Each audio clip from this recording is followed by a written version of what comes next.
बहुत पुरानी बात है, हिमालय में प्रसिद्ध मानस नाम की झील थी। वहाँ पर कई पशु पक्षियों के साथ ही हंसों का एक झुंड भी रहता था।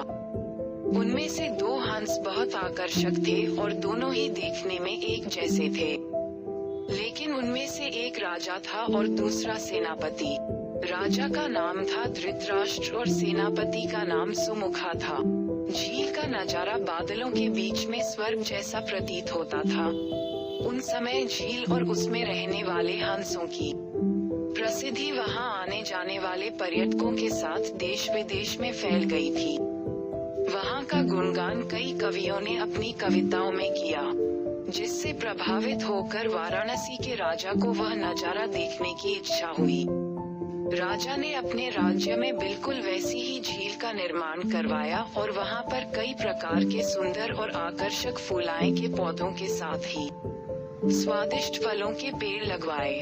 साथ ही विभिन्न प्रजाति के पशु पक्षियों की देखभाल और उनकी सुरक्षा की व्यवस्था का आदेश भी दिया। वाराणसी का ये सरोवर भी स्वर्ग जैसा सुंदर था। लेकिन राजा के मन में अभी उन दो हंसों को देखने की इच्छा थी, जो मानस सरोवर में रहते थे। एक दिन मानस सरोवर के अन्य हंसों ने राजा के सामने वाराणसी के सरोवर जाने की इच्छा प्रकट की। लेकिन हंसाए का राजा समझदार था। वह जानता था कि अगर वो वहां गए तो राज उन्हें पकड़ लेगा। उसने सभी हंसों को वाराणसी जाने से मना किया, लेकिन वो नहीं माने। तब राजा और सेनापति के साथ सभी हंस वाराणसी की ओर उड़ चले। जैसे ही हंसों का झुंड उस झील में पहुंचा, तो अन्य हंसों को छोड़कर प्रसिद्ध दो हंसों की शोभा देखते ही बनती थी। सोने की तरह चमकती उनकी चोंच, सोने की तरह ही नजर आते उनके पैर और बादलों से भी ज्यादा सफेद उनके पंख हर किसी को अपनी ओर आकर्षित कर रहे थे। हंसों के पहुंचने की खबर राजा को दी गई। उसने हंसों को पकड़ने की युक्ति सोची और एक रात जब सब सो गए, तो उन हंसों को पकड़ने के लिए जाल बिछाया गया। अगले दिन जब हंसों का राजा जागा और भ्रमण पर निकला, तो वह जाल में फंस गया।